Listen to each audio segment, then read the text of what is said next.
Hey guys, Molly Carmel here, fiercely devoted to your freedom. I am your coach, I am your BFF. Even if we don't know each other, I'm still your BFF. I am a card-carrying member of your power circle. And today, I want to talk about chips. Boy, do people love to talk about chips. And I have a lot to say about it. This is what I do all day. I love to talk about chips. I mean, first of all, I love chips. Not sure about the relationship, the health of my relationship with chips, but I love a chip.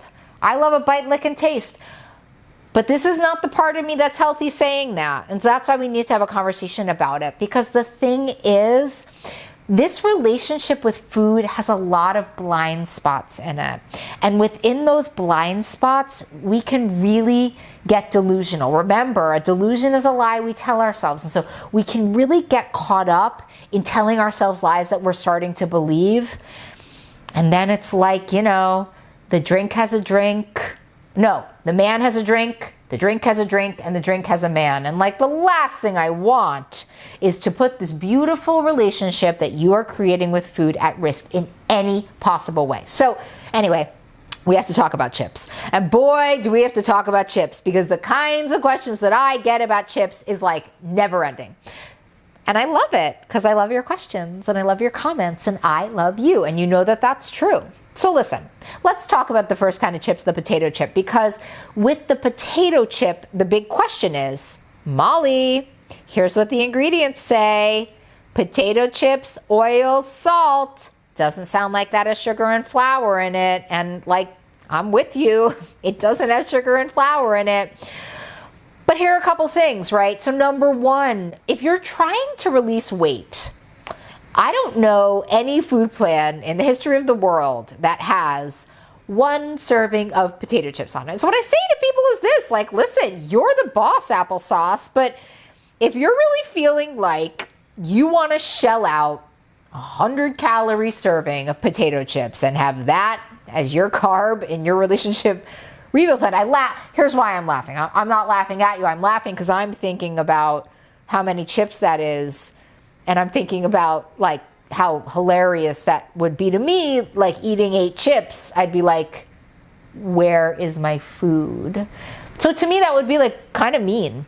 It would be like really triggering to me to just have like 8 chips or 10 chips or 100-calorie serving of chips is not how I like to eat chips. I don't know about you. And listen, on one hand, yes, they don't have sugar and flour, so like they're legal. But on the other hand, like they're made by the food industry, which means they're made with a Bliss Point, which means that the fat and the salt content in them has been paid for and invested in to make you want more and more and more and more and more. And part of the freedom that we're trying to get you here is to not have that urgency about eating. It's like we want to have this like neutral and healthy and loving relationship with food. Hard to do that with chips.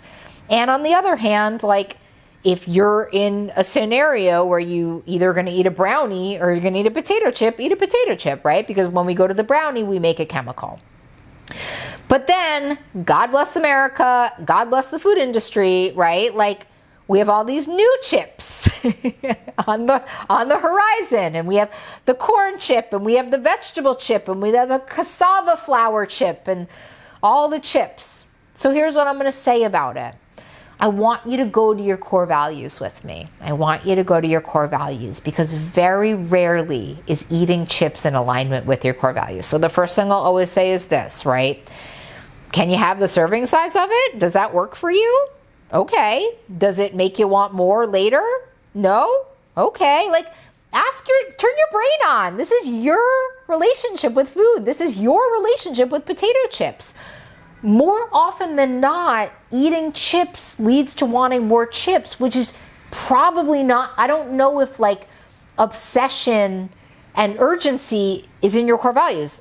I don't think it is. So I want you to make an alignment there with it. But if you can eat it in a really sane way, like go on with your bad self, then that's great. Like unusual, right? And usually when we're eating things like corn chips, cassava flour chips, you know, we're doing it, we're not usually like taking a portion, sitting down, like mindfully eating it with like our measured guacamole. Like it's usually like very mindless, and it's a lot of this, and it's like, and these are, there's two thoughts. First of all, like, this is not the worst thing that ever happened. Like, if it happens, get right back on track. No big deal. Like, life happens. You're at parties. You take bites of things. Like, it's okay. It's okay that it's like sugar-free, flour-free, and you want to be doing some investigation of what happened. But like, the world is not melting if you have like a chip and a guacamole. But on a normative path, like on the daily and on the usual, and if you're really aiming to do your very best, it's probably not in the cards for you, because it's processed food, and so it's food that makes you want more and more and more. Really hard to have the serving size of it. And with those cassava flour chips and those veggie chips, like, sometimes that flour can be very triggering. But again, one size doesn't fit all. This is your plan. I'm just giving the information. I know for me, woof, 1 becomes 2, becomes 1,000, becomes a thought, becomes where can I get more? Wow, can I have that in my house? I don't know. It gets very noisy for me, and for a lot of people I treat, the chips get really noisy, and almost like, because they're not sugar and flour, it really gets our juices flowing about it. So I want you to be smart. I want you to make this decision about this. Your relationship with food, this is your plan, you know? Does it feel in alignment with your values? And I want to tell you something else. It may be that sometimes it feels in alignment with your values and sometimes it doesn't. Like, this is really where self-determination, like you determining what's right for you, really fits in. Like, enough of these black and white, like, rules, all they do is make us break the rules. So think about it. Bring your core values into it. Each situation, think about it. Like, this is your new life. Make it worth living. A lot of times putting potato chips or cassava chips into your life makes it a little noisier. If you're really going to get honest, get true to your innermost self here, and think about if it's really worth it. I don't know. For me, usually not. Every now and then I might be out to lunch, but again, I've released all my weight. Be out to lunch, I'll have a chip or two. Nobody's melted. I'll think about it before I do it. You know, this is the new life, my friends. It's really up to you. It's your thought. If you're trying to release weight, if you're in that part of your relationship with food, when you're in the beginning, or even if you're in the first year where you're really rocking and rolling, I'm going to tell you it's highly likely that this is going to interfere with that.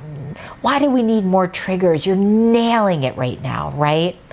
It might not be a loving act. We got to think about this in different terms. When we're thinking about it in diet culture terms, all it does is make us want to defy the rules. So I'm not telling you yes or no. That's not what I'm here to do. I'm here to expand your mind, help you make the best choice that is in the name of your freedom. Chips are not made to have you have freedom. They're made to hold you hostage, to make you want more. That's what the Bliss Point's all about. Listen. What do you think? I want to hear all about your thoughts on chips. I told you I love to talk about chips. I want to hear everything you have to say. Ask me more questions. I'll do more videos. I love to talk about this kind of stuff. But here's how I find out about it. I find out by you leaving me a comment. So leave a comment. And how are you going to know if I've talked more about chips? I know. Subscribe and turn on your notifications so that you are on time with what is going on in our relationship. I adore you. I'll see you soon.